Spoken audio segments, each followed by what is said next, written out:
Welcome to Say That with Adrian, but today's guest uh, is an author who just found out something about herself and trying to inform each and every one of the process that they go through. The book that she wrote is The Chosen, and a story of adoption success. We're going to find out about the success with the author herself, Miss Michelle Neely Wilson. How you doing, Michelle? I am well. How are you? I'm great. I'm great. Let's talk about this book you just now released. It's called The Chosen, a story of adoption of success. Why Yeah. is that? I definitely started this project 2 years ago, a little over two, and it was based on the reactions and the comments that I would get when I shared my story of being adopted and having the opportunity to meet my biological family. So, based on that, there was just something that was like, you need to share this. You need to help empower people and get them out of their place of being stuck and always in that place of asking themselves why. I wanted to make people embrace their present, and the blessing that being adopted is. In I forgot the number. I forgot, but it's a large number of kids who don't get adopted. Um, they're sitting there, and some of them turn 18 and they on the streets. Yeah. Um, I have recently I just met one not too long ago. He just was released and living homeless and going to college Hmm. and studying. His major was business and finance, and the reason why he chose that because he didn't want to be in the same situation no more and Yeah. be with a home. Hmm. He don't know where his family is, where stuff like that.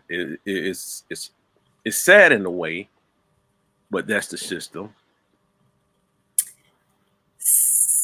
So, what I'll say to that is, unfortunately, it is the system. I wanted to adopt. I still do. It's never too late to do that, and specifically an older kid, not necessarily a newborn. Why not? Um, First of all, I need somebody to say, "Hey, Mama, you leaving me?" to Okay. start. But because of that very reason, the older kids are just kind of left there. And once they turn 18, they are just ushered out of the door because they're considered an adult. Um, when you say that they don't have family, it's possibly true that they don't.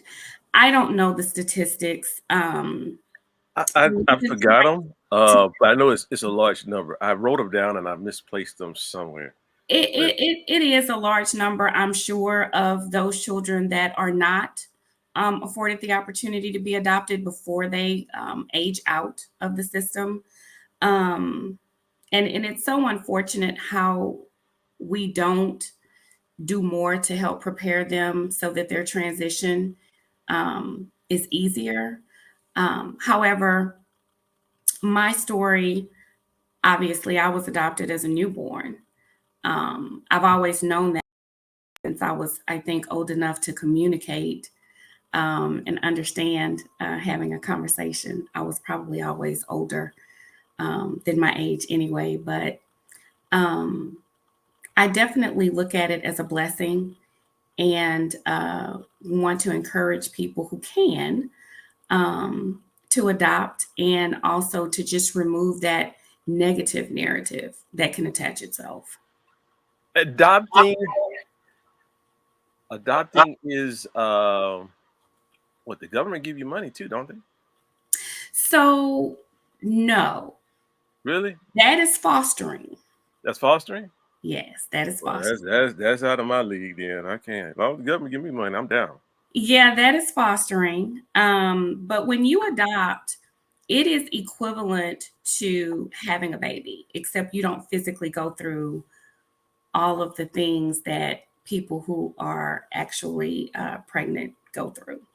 Literally, two people or one person makes a decision to give up a child, and there's a process. The agencies, DePelchin handled my adoption, and they there's a process that they have, which I talked about in the book, Right. where those who are interested in adopting, they have to go through classes. Um, there's financial reviews just to make sure that they're financially stable enough to care for a child. Um, there's a lot of counseling. It's just a whole cycle for parents who are interested in expanding their in expanding their home, the home life. So um,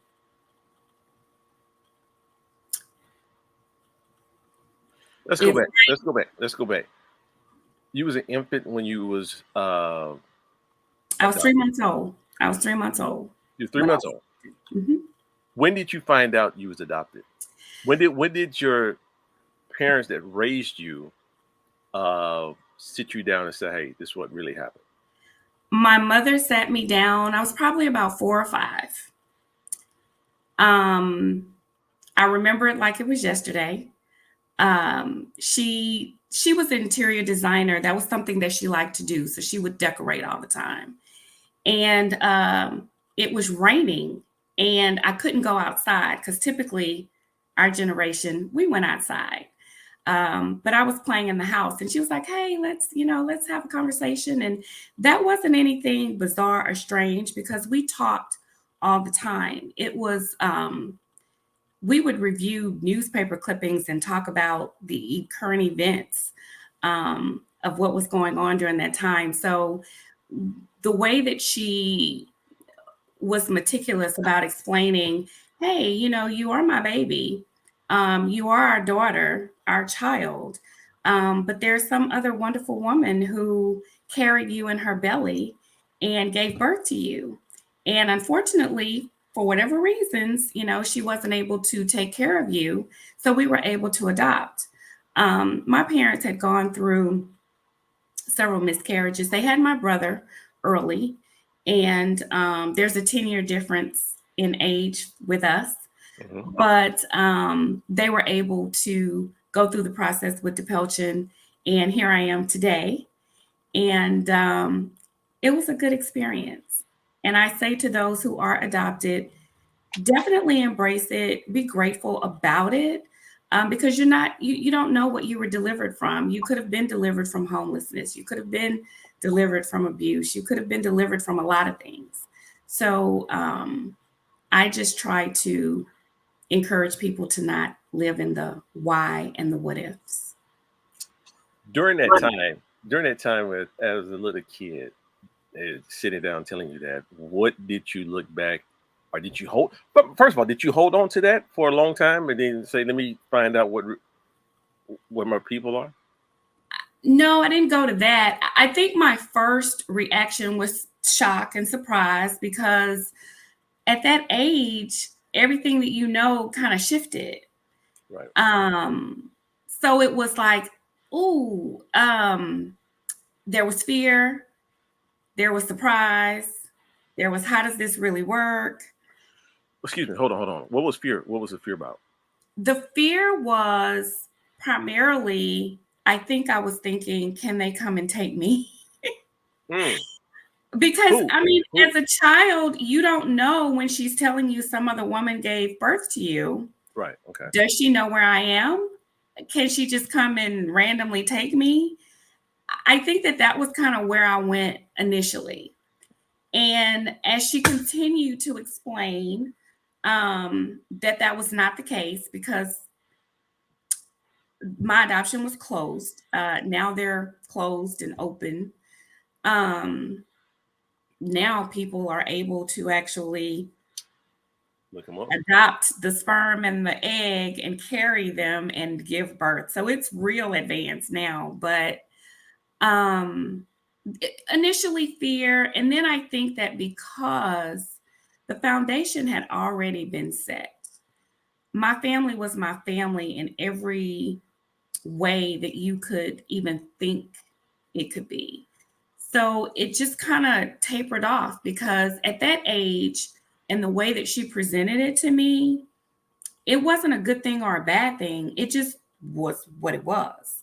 So there was not what I think most people would think, um, this rejection or, oh my God, someone didn't want me. That never at any point crossed my mind at that time.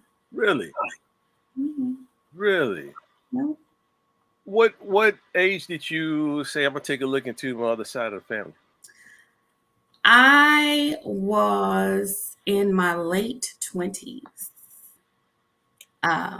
when I decided to pick up the phone and make the phone call. So you Because had contact. when I initially learned that I Okay. was adopted, my mother was like, here's the documents. I mean, I saw the paperwork, the legal documents that were signed. It showed me what time I was born. I knew I was born at 1:30 p.m. It gave all of those details. Right.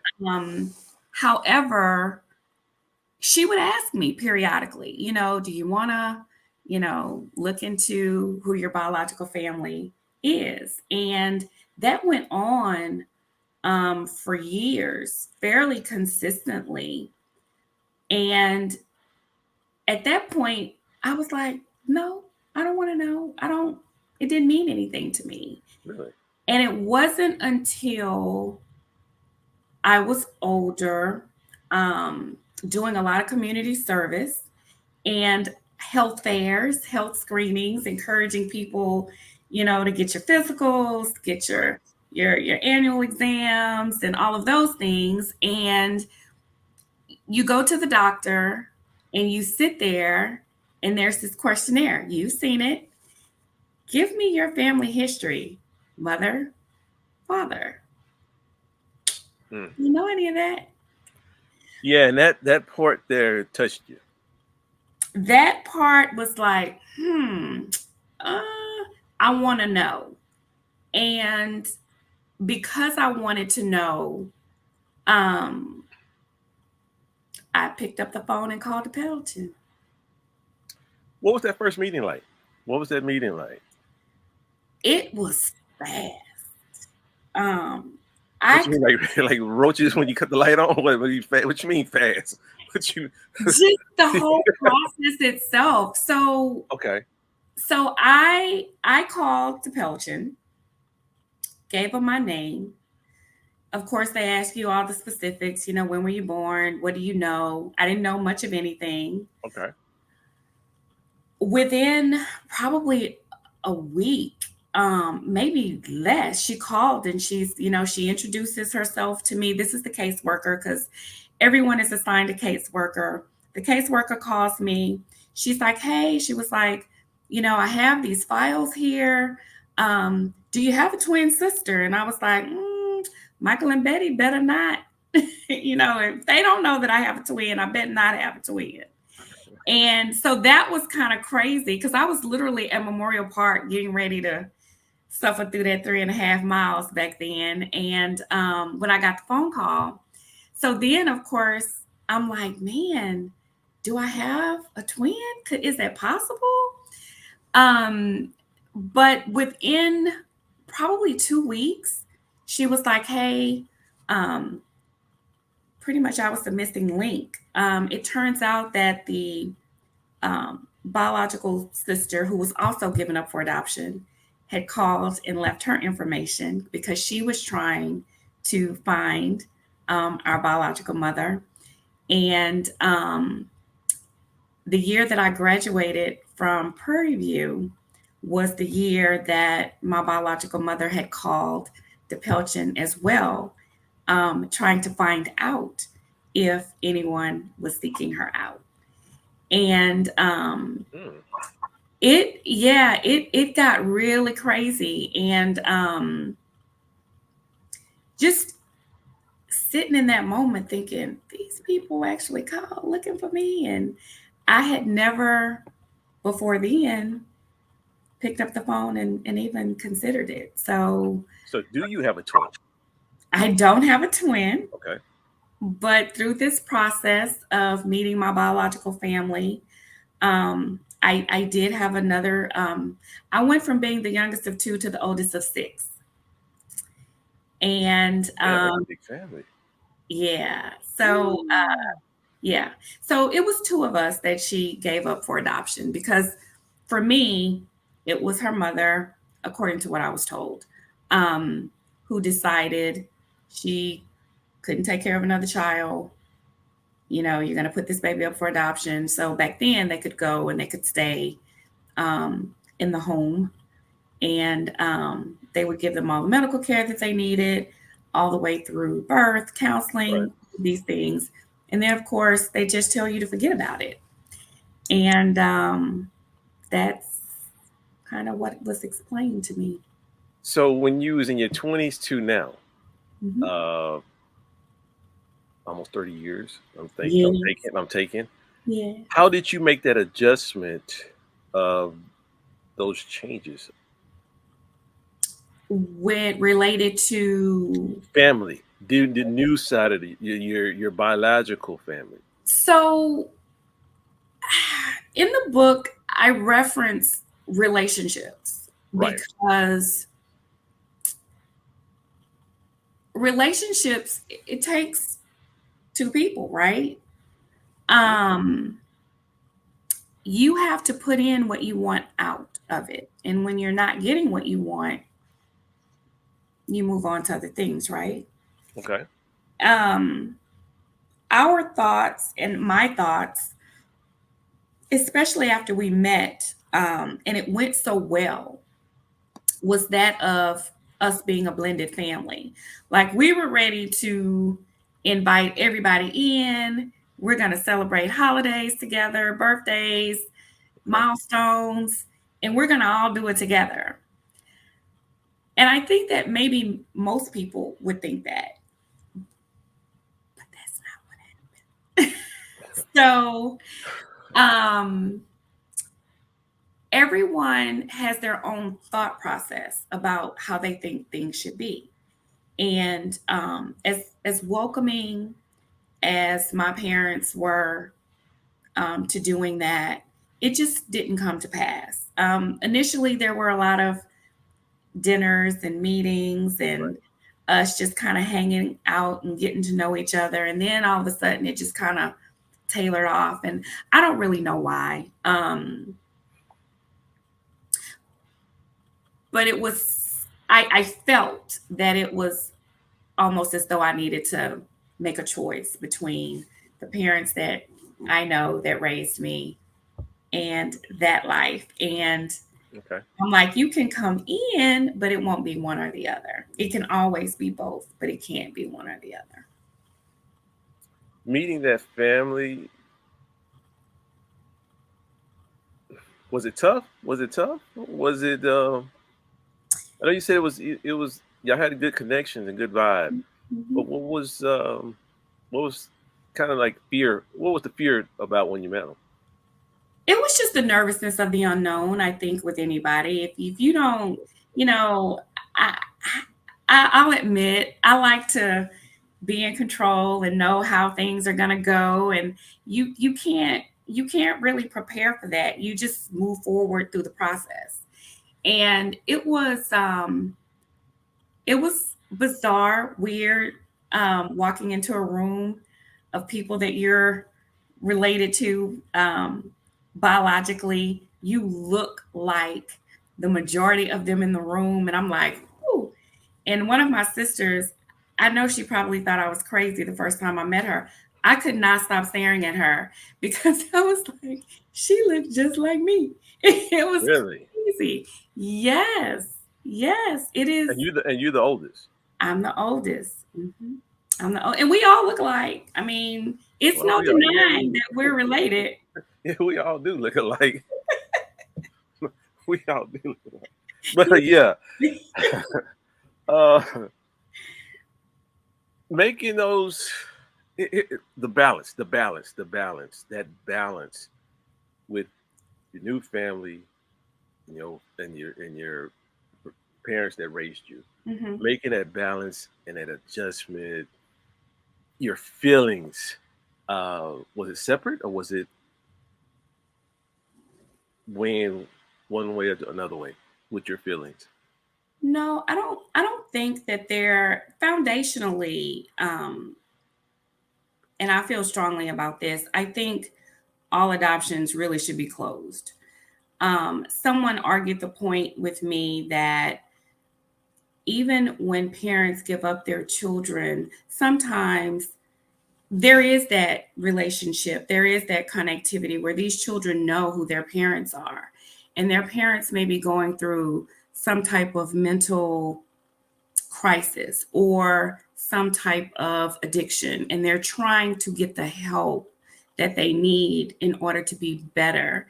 And I understand that.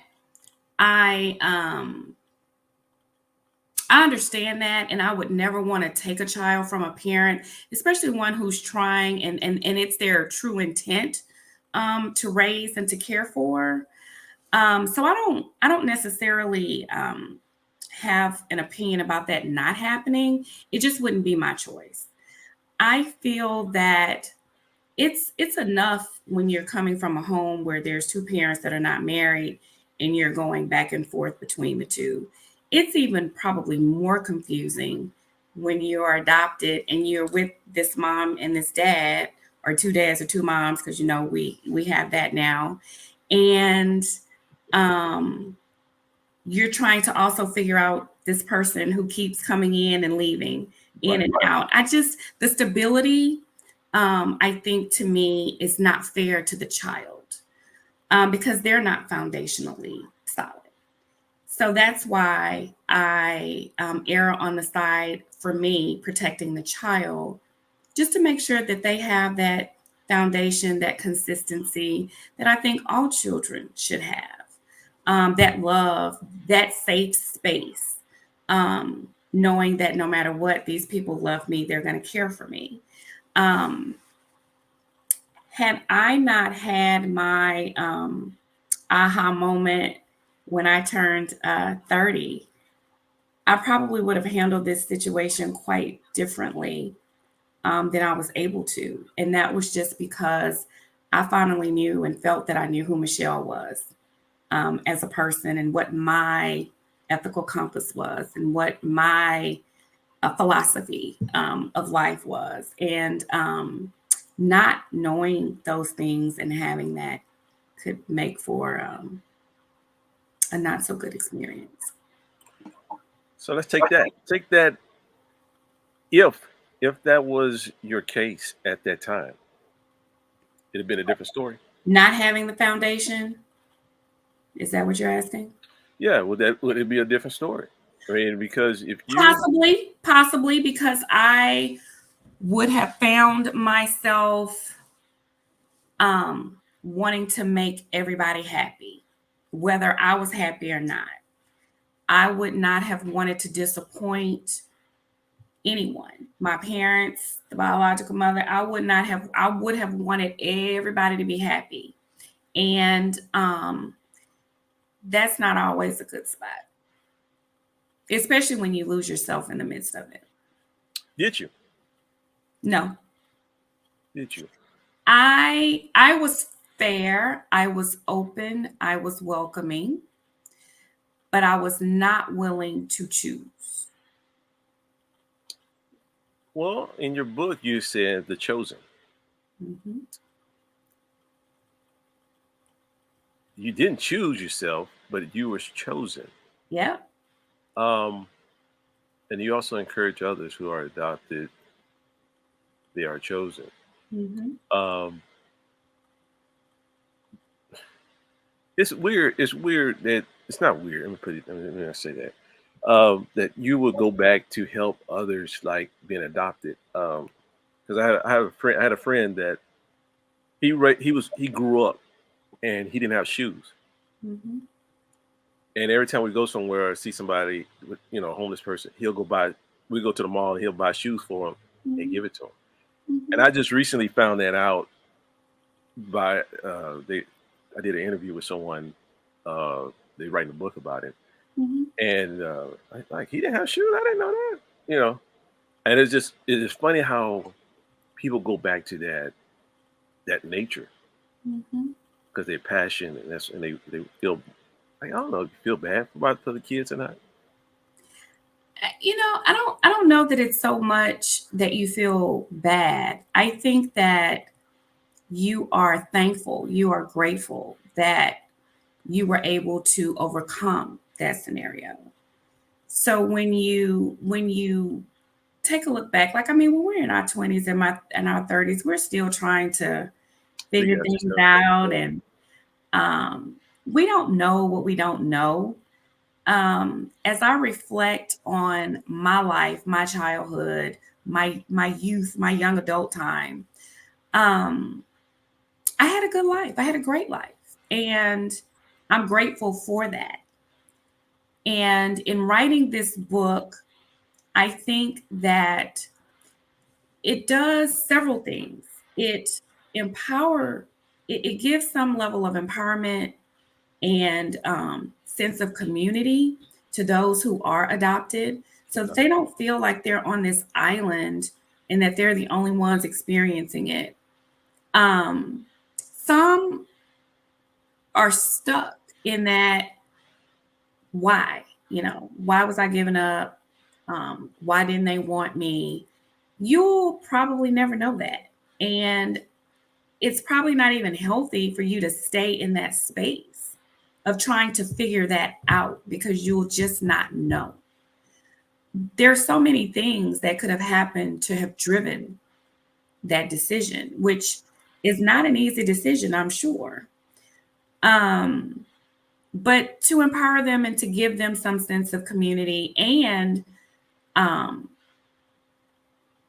I would say just encouragement that you were chosen. Like people went through a whole process so that they could have you and raise you and love you. And I think that that should be the highlight, not shame, not I was given up, not they didn't want me, because you don't know that.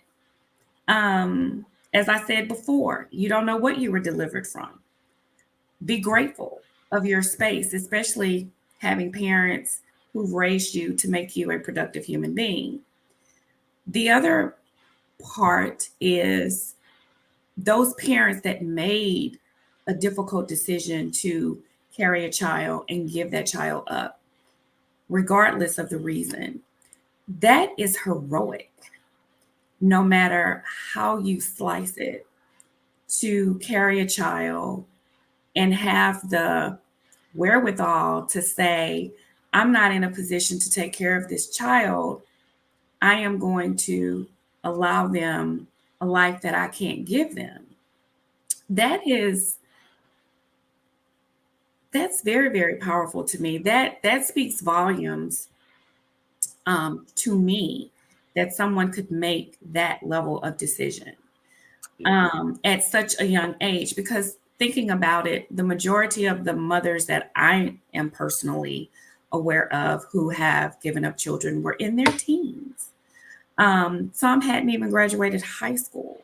So some have, and it's just different drivers. And then those parents who embrace those children and say, hey, they go through this process and they're like when they make that phone call, because when they make that phone call, you're not going through, oh, the water broke, it's time to go to the hospital so we can deliver this baby. It is, hey, come pick up your child. Where do you want to meet? And it's just like that. Did you ever meet your dad, the biological?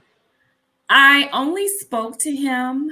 I did not have the opportunity to meet him um, because I was in such a quandary with all of the experiences that I was having from the side that I did meet. I regretfully was hesitant on taking him up on his offer, because when we spoke, he was like, "You can come today." And it was a lot, and I don't want to make it today, as I talk about it, it can seem, oh, it was just such an easy, breezy process, but it really wasn't.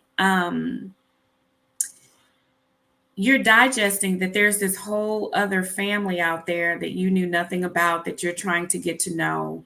Right. There's thought processes and activities that you are is foreign to you, because you grew up over here where you did A, B, and C, and you were told you had to do all the way to Z, and then over here it just wasn't the same. Not necessarily anything bad, it was just so different. And I was hesitant to go into yet another process of bringing in yet more people in that moment. And unfortunately, by the time I had my "I'm ready," he passed. Mm-hmm. Sorry to hear So that. I didn't get to talk to him, but I didn't get to meet him, but I did get to talk to him. And he was very matter of fact. It caused me to say, that's where I got that from. Yeah, you did. Very direct, I don't know. Yeah. Yeah. very direct. He was like, "Hey, it wasn't me. I loved you. I wanted you." He was like, "I left. I came back. I was looking for you." He also thought I was a boy. That was funny. He was like, "I thought you were a boy." I was like, "No, I'm a whole girl." So, but he was able to tell me that he loved me and that he wanted me, and that, his family, he looked for me, to a point to where he was actually,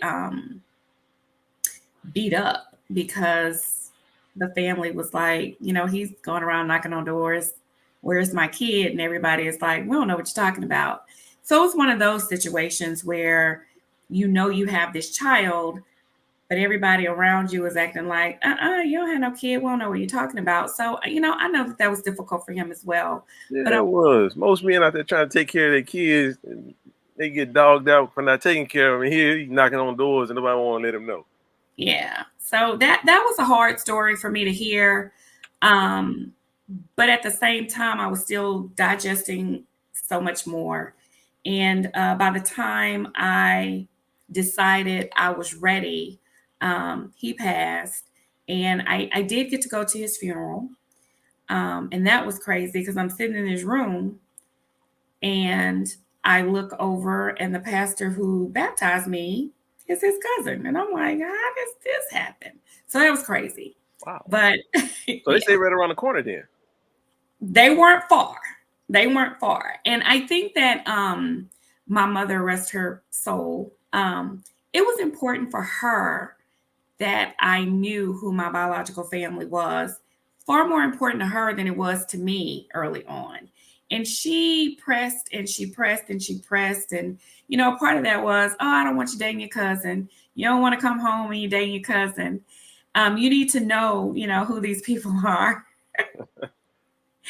So, of course, you don't think about that, but it was a reality. What lesson did you learn from this? I think, I don't think that I've ever truly been judgmental, but I think that people tend to judge, Always. and there's not enough compassion and empathy. Okay. And I just want to lead with love, if that makes sense. So I think that, embracing it, which I always have, but sharing the story, um, I wasn't really ready for what I am encountering right now, which I wrote the book, and of course I was intentional about it. And I never thought about, once I hit that button and it was in the universe, the things that would come to me in the way of the conversations. People who've never talked about the fact that they are adopted are talking about the fact that they are adopted. Good Um, though. parents who have children that they adopted, they're freely having the conversation and trying to encourage their children who are not talking about it for whatever reason to feel good about talking about it. So, I think that it's bringing awareness. Um, I think in a positive way, versus negative. Before we go, I read the book. I read the book, but there's one part that I was just on the floor rolling. You met your aunt Tootie. My aunt Tutu. Tutu. I'm sorry. I'm sorry, Miss Tutu. I'm sorry, Aunt Tutu. Um, she got you a job. Well, she referred you to oil and gas, right? No, so You was HR. Well, this is anyway, the yeah, crazy yeah, yeah, part. Yeah, yeah, yeah. this is the crazy She's in part. HR. Yeah, Yeah, you're HR and yeah. oil and gas. All right. So you go and you meet your family. Mhm. All their credits is jacked up, and somebody asks you for some money. So that wasn't my Aunt Tutu. She had plenty of No, money. ain't Tutu. No, I ain't Tutu. No, no, no. But early on in my process of meeting my biological family, several of them did ask me for money. And I know, I don't think that it was malicious at all, but it did Nah, catch me off guard they're gonna because I catch you just off guard. wasn't expecting it. Yeah. It was just weird. I mean, What'd you say? I just met you, fool. I was No, like, no, I just no. met you. No, I'm not, I'm not co-signing for a car. And no, I'm not paying for any procedures. So yeah, I that was I rough. didn't hesitate at That was rough. all. That was rough. And again, I say, So did you get in the car and say, no, they didn't just ask me that? yeah, I was taken aback. I really was. I was taken aback. And of course, this is me 30 years ago. So 20 something years ago, I'll say. But I do know that that is one of the reasons why I err on being cautious about the foundation that we set for young children. Um, because I could have very well been just writing checks and paying for stuff and doing things that my conscience would have said don't do. But because I would have been in this space of, oh, I don't want them to be mad at me or I don't want them to not like me, Right. which is real, you do things that you wouldn't otherwise want to do. I'll borrow some money from you later. You want to get Michelle's book. It's called The Chosen. The Chosen, a story of adoption success. You can go to www.michelleneelywilson.com. And there's a fee too, right? The book is $20. And if you order it from my site and I need to mail it to you, please add $9.50. That's shipping and handling. That's shipping and handling. www.michelleneely.com. Before we go, it's called That's That Bullshit. All right. Let me explain to you. Mm-hmm. You already know what it is. You're laughing. Um, when you're talking to someone and they walk off, they tell you a story and they walk off, and you look at your friends, and you're like, that's some bullshit. Give me an example that really gets you when you hear that bullshit. An example of for me of Whatever you hear, and you say it to yourself, that's that bullshit. when people try to make you feel inferior because of their own self insecurities, I'd be like, that's some bullshit. Nah, that's some real shit. No, that's some real shit. Michelle Neely, that's the author of The Chosen, a story of adoption success, and she also says that for those who are adopted, you are the chosen. The author herself, Michelle Neely, get the book on www.michelleneelywilson.com. Michelle, appreciate you. Thank Appreciate you so you. much for having me. I appreciate it. appreciate you, and hopefully that you can help anybody who's adopted and feel that way.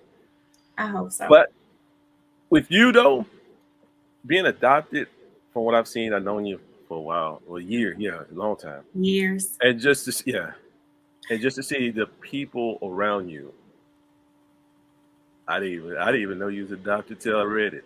A lot of people are like, "What?" Yeah, I didn't that know caught it. a lot of people by surprise. A lot of people by surprise. I didn't know it because she has a lot of people around her. I mean, Mhm. a lot. Who love me, who love me, and who are truly in my corner. So that tells you They're about her. chosen. Yeah, yeah, yeah. So look, subscribe, like, and share.